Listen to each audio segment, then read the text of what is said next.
Passiamo alla seconda domanda, sempre con lo stesso ordine. La domanda è: la Bibbia va letta in modo letterale oppure metaforico?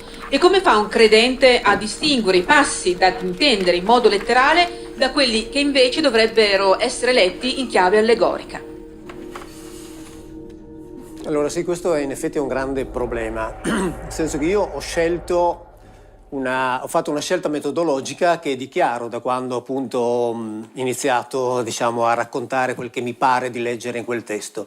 E la mia scelta dichiarata, palese, è: faccio finta che quando gli autori biblici scrivevano una cosa volessero scrivere quella. Faccio finta perché ovviamente non ne sono certo, io non ho nessuna certezza, come sanno bene quelli che hanno sentito un po' di mie conferenze. Quindi io faccio finta che per vedere che cosa ne scaturisce, che cosa ne viene fuori. In questi anni devo dire che mi è stato detto un sacco di volte, qualche volta in modo un pochettino elegante, qualche volta un po' meno, ma va bene, fa parte del gioco, io piglio sempre tutto con un sorriso, che io sono un ignorante, e questa è una profonda verità, di questo io sono assolutamente consapevole, perché non so che è palese che la Bibbia va letta in modo allegorico e metaforico. Ecco, il fatto che in tutti questi anni non c'è nessuno di quelli che mi accusava appunto di aver fatto questa scelta metodologica, che mi accusano di aver fatto questa scelta, nessuno che mi abbia però dato il criterio, ma il criterio vero, il criterio oggettivo per distinguere le parti che vanno lette in senso letterale da quelle che vanno lette in senso allegorico o metaforico o simbolico. E quindi, non avendo il criterio, però mi sento dire che è palese che la Bibbia va letta in modo allegorico, allora io mi ritengo libero, ad esempio, di poter dire: beh, è palese che il primo versetto della Bibbia, in principio Dio creò i cieli e la terra, è solo un'allegoria.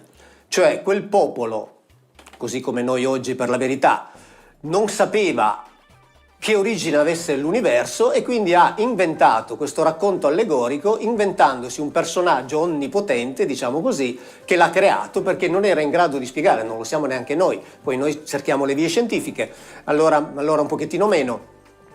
E quindi dico, se è palese che può essere letta in modo allegorico, allora io dico è palese che il primo versetto della Bibbia è allegorico.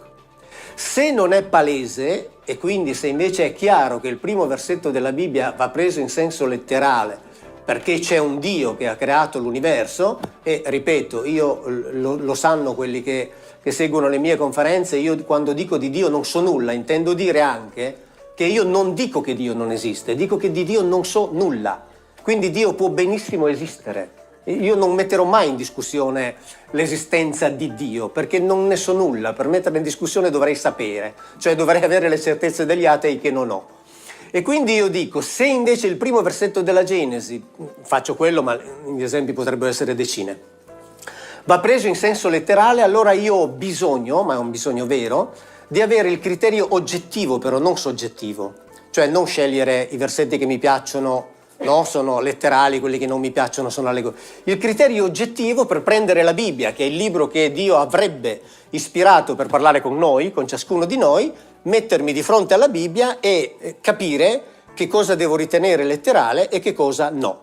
E quindi questo è effettivamente un problema molto grande. Io ovviamente proseguo con la mia strada del fare finta che, di cercare di capire che cosa viene fuori se la Bibbia va presa in senso letterale. Ma visto che mi viene detto sempre, appunto, tu non hai ancora capito, può darsi, non hai ancora capito che la Bibbia va letta in senso allegorico, ecco, mi piacerebbe che quelli che mi accusano di questo mi dessero il criterio, ripeto, oggettivo.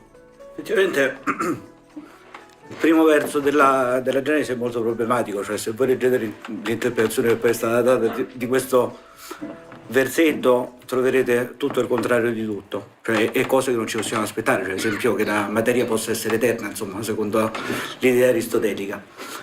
Noi comunque molto semplicemente troviamo la radice di quello che pensiamo e quello che facciamo nella Torah stessa, nella Torah scritta, nella Torah orale ed in ciò che da essa deriva, sino al giorno d'oggi. Cioè anche i maestri che ancora al giorno d'oggi hanno una produzione letteraria, si rifanno alla tradizione ricevuta. Nei secoli sono stati scritti numerosissimi commentari ai libri del Tanakh. Fra questi certamente il più famoso è il commento di Rachid di Troyes, che visse nel XI secolo. Le indicazioni sui brani da leggere in modo allegorico derivano principalmente quindi dalla tradizione rabbinica, ai quali i commentatori si rifanno. Ad esempio, sappiamo che le immagini che i profeti utilizzano circa la fine dei giorni non vanno intese alla lettera, ma sappiamo d'altro canto che quando ciò avverrà ne avremo inequivocabilmente la conferma. E quindi dal nostro punto di vista il dedicarsi eccessivamente a queste cose è sconsigliato. È importante segnalare che l'orizzonte di riferimento dei maestri di Israele è differente rispetto a quello di un cristiano, perché comprende un numero inferiore di libri che costituiscono il Tanakh, che è composto da 24 libri complessivamente. Tra questi libri il Pentateuco, la Torah, ha una dignità superiore. Tutto nella nostra dottrina è basato sulla tradizione. I maestri hanno utilizzato una serie di regole ermeneutiche per ricavare degli insegnamenti che tuttora costituiscono la base imprescindibile che regola la nostra comprensione della Torah. In generale possiamo distinguere 4 livelli differenti di lettura che sono riassunti nella sigla Vardes. Una lettura piana del testo secondo il suo senso letterale, pshat, la lettura tramite accenni, il remes, contenuti nel testo. Secondo questo tipo di lettura, per esempio, già nel testo della creazione del mondo sono accennati gli eventi che caratterizzeranno i 6 millenni successivi della storia dell'umanità, o le storie dei patriarchi anticipano quanto avverrà ai loro discendenti. Terza lettura è quella propria del Midrash, il Derash, che è l'elemento maggiormente caratterizzante della lettura ebraica delle scritture. Per esempio, si potrebbe parlare molto di questo, visto che il materiale midrashico è sterminato, numerosissimi midrashim riguardano le lettere ebraiche, il valore numerico delle varie parole, in un sistema nel quale a ciascuna lettera dell'alfabeto ebraico è assegnato un valore numerico, gematria, e da questo si possono ricavare degli insegnamenti. La lettura mistica poi, il Sod, che trova nello Zohar, libro dello splendore, il suo culmine.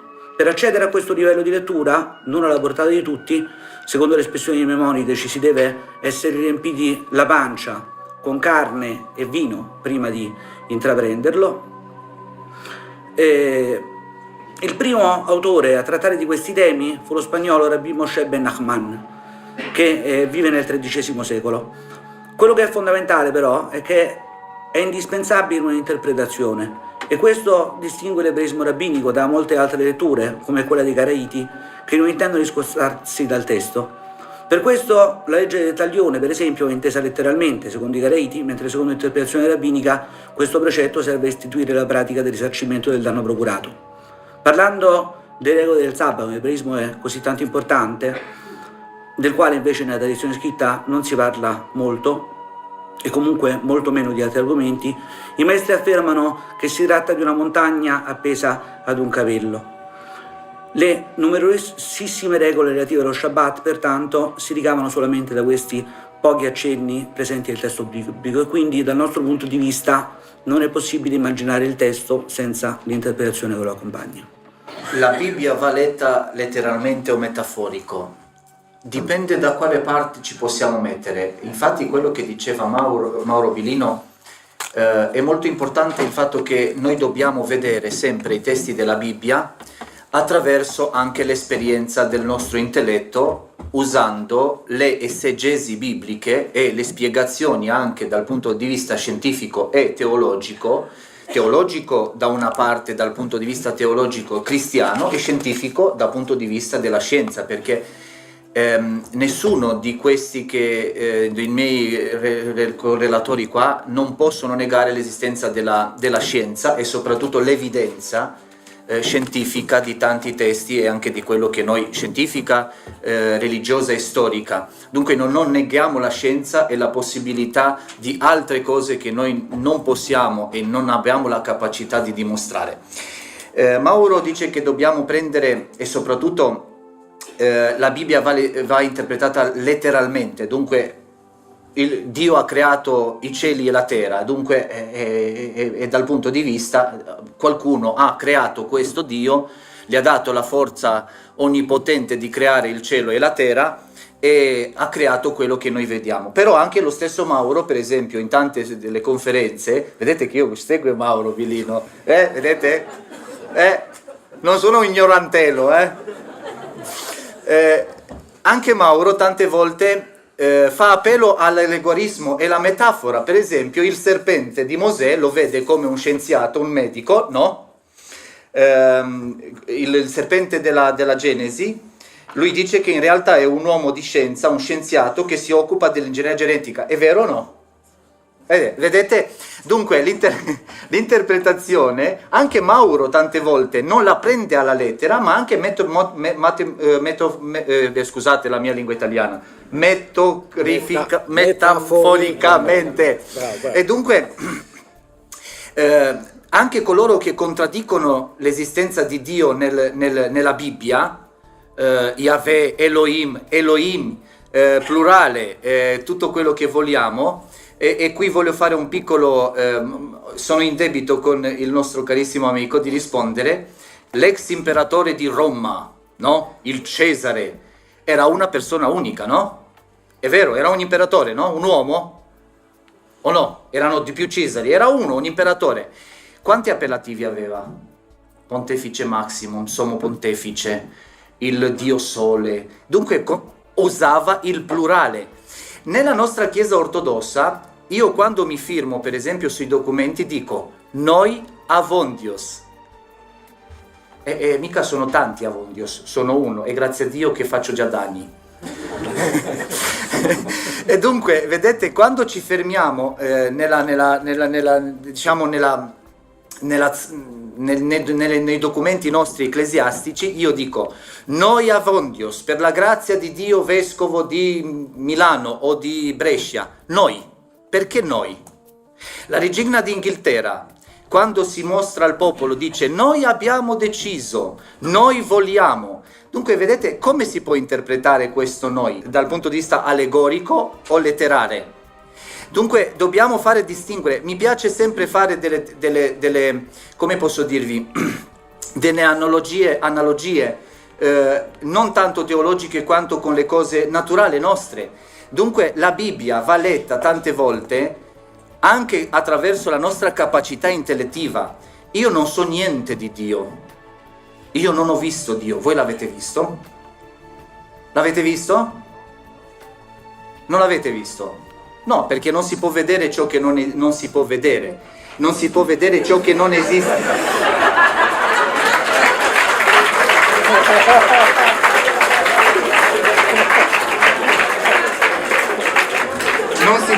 Non si può vedere ciò che non ha forma. Per esempio, per esempio, bravo, vedete, almeno ho fatto ridere tutta la platea, vedi? Per questo mi deve concedere un minuto. Come per esempio, noi non vediamo la corrente elettrica, perché noi vediamo il risultato della corrente elettrica. Se vogliamo sentire invece l'elettricità, mettete due chiodi in presa e vedrete come la sentite bene forte e ti fanno i capelli proprio belli, ricci. Dunque, vedete, anche Dio, dunque Dio esiste in una forma non conosciuta a noi e priva, diciamo, di visibilità all'uomo, ma si può conoscere se lo fai attraverso lo spirito, la spiritualità. Dunque ti devi mettere in condizione spirituale nell'ascolto di colui che c'è. Allora, senza dubbio, qui non ho dubbi, la Bibbia non va letta allegoricamente se prendiamo l'allegoria nel suo senso tecnico, cioè come è stata usata a lungo nella tradizione della Chiesa e altrove, cioè che ogni singola parola, ogni particolare del testo, oltre al significato che veicola, e naturalmente noi sappiamo che per veicolare un significato ci vuole una frase, quindi tradurre parola per parola non è tradurre, ma questo è un altro discorso. Allora ogni parola praticamente indica qualcos'altro. Per esempio, nella tradizione cristiana, ma non solo, lo si è fatto a tappeto, ma lo si è usato anche per trovare significati spirituali da testi che apparentemente non ne avevano nessuno. Per esempio, così faccio ridere anch'io, nel Cantico dei Cantici si dice che la ragazza ha un pendaglio tra i due seni. C'è un padre della Chiesa che dice che quel pendaglio è Gesù Cristo, che sta esattamente tra due montagne che sono l'Antico e il Nuovo Patto, eccetera. Allora, ci sono alcune pagine della Bibbia che sono scritte per essere lette come allegorie, ma il testo lo dice. Ma sono eccezioni rarissime. Ezechiele 17 dice: vi racconto adesso Chidà e Mashal, un paragone, un enigma, e racconta un'impossibile storia di un'aquila che strappa la punta di un cedro, la pianta, poi diventa una vigna, poi viene un'altra aquila, ma pochi versetti dopo spiega che quelli sono dei re, è un'allegorizzazione di un evento storico. Dunque, l'allegoria è liquidata. La Bibbia va letta per quello che è scritto. Qui cominciano i problemi. Intanto bisogna stare attenti ai generi letterari, perché noi non leggiamo Anais Nin nello stesso modo in cui leggiamo il codice civile, non leggiamo un saggio di Umberto Eco sulla letteratura, ci accorgiamo che sono testi diversi rispetto alle poesie vabbè, non mi viene il nome, eccetera, eccetera, eccetera. Anche nella Bibbia ci sono testi diversi, e leggere testi diversi come se fossero tutti uguali, questa è una tentazione appunto molto ecclesiastica. Siccome dovrebbe essere sempre tutta verità dall'inizio alla fine, no, ci sono delle poesie, ci sono delle proteste, ci sono dei lamenti, ci sono delle leggi, ci sono dei miti. Allora, per leggere i racconti della creazione, bisogna leggerli per quello che sono scritti, ma per esempio noi oggi non li possiamo leggere se non sullo sfondo di analoghi racconti dell'antico vicino Oriente. Allora lì il problema non è se sarà creato davvero in 7 giorni, eccetera. È chiaro che è un'interpretazione del mondo. Ed è un'interpretazione del mondo che a me oggi mi interpella, perché dice il risultato, questa palla su cui noi viviamo, non è un universo sacro di potenze che si scontrano, è una dimensione profana, desacralizzata, che un Dio che parla e le cose accadono ha dato in gestione agli umani. Ecco, questo è. Così leggo io quel racconto.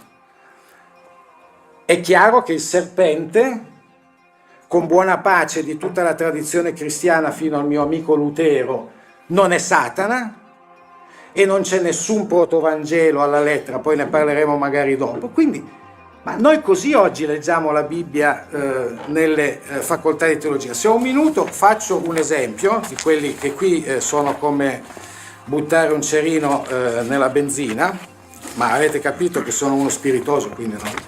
Allora, per esempio, il problema vero è questo. La mia domanda oggi è: nella Bibbia certamente la Bibbia, gli autori della Bibbia hanno voluto metaforizzare cose che prima non lo erano, e ci sono metafore nella Bibbia.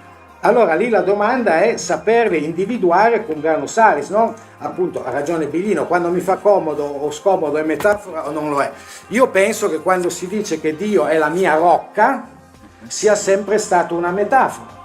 Quando si parla del volto di Dio, un tempo non lo era.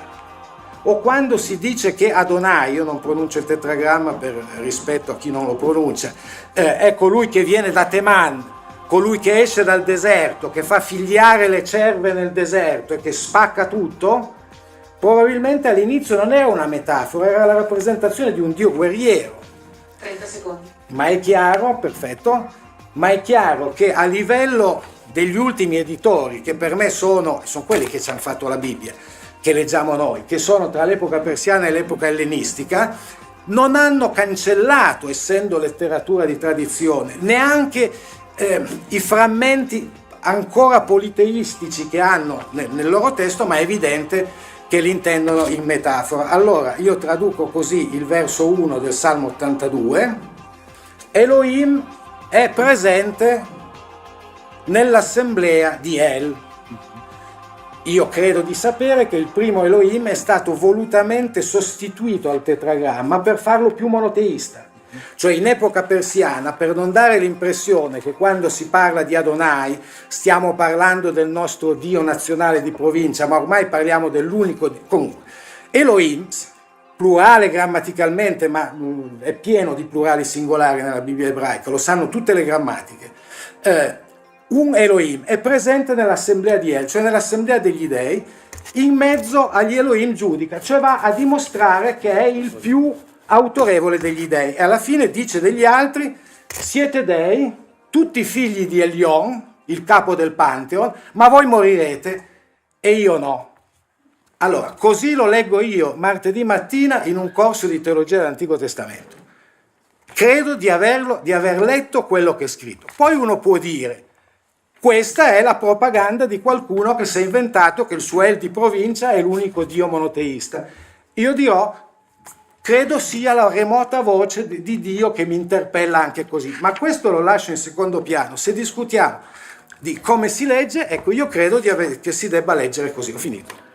Qui non è questione di essere intellettuali o non intellettuali, c'è un tasso, specialmente oserei dire nel mondo cattolico, non in quello protestante, c'è un tasso di estraneità di quel testo che non si sa tenere in mano, che di quel testo si può dire tutto quel che si vuole, altro che le metafore e le allegorie. E ciascuno lo prende come se fosse una parola, mentre invece la Bibbia è fatta per misurarsi con essa, per fare i conti con essa, non è un'agenda turistica. E certo non parla di calcio.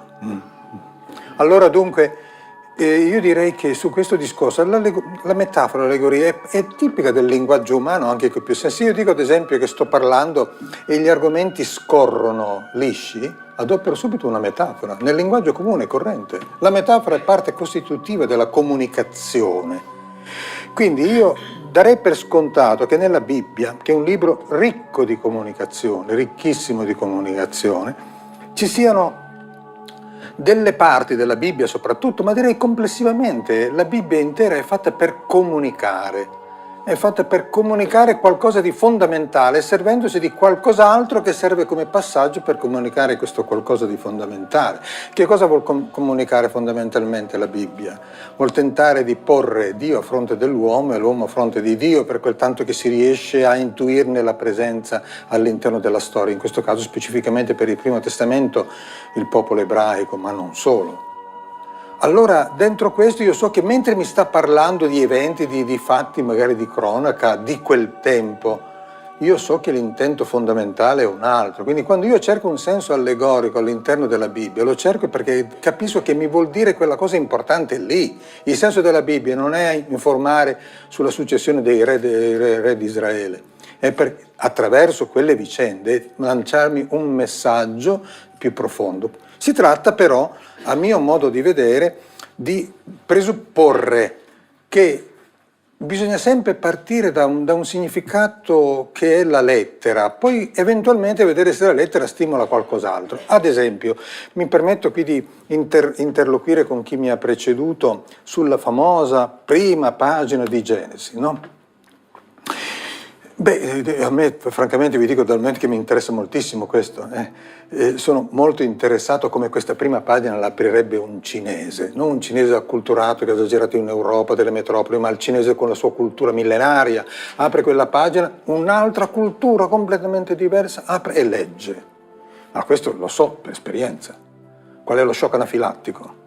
Sono due culture completamente diverse. Se non decodifichi, non fai entrare in qualcosa che è diverso da te, tu inesorabilmente traduci quella lettura di quel testo di un'altra tradizione, la leggi secondo le regole della tua tradizione. Quindi il senso letterale fai dire al testo quello che per te, nella tua cultura, è evidente.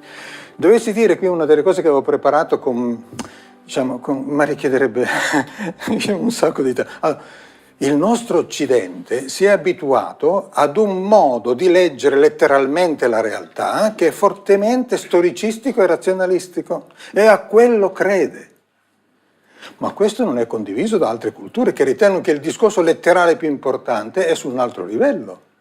Ad esempio, Se io dico che tutta la cultura tradizionale indù non ha storici, perché la storia è fenomeno, non è quella che dice, non è quella che dice la realtà vera, la cosa che conta veramente, non è la storia, ma nell'Occidente non si può dire questo. Noi abbiamo avuto 3 secoli di critica feroce, testuale, letterale, storica, di confronto, contraddizioni, documenti, lapidi.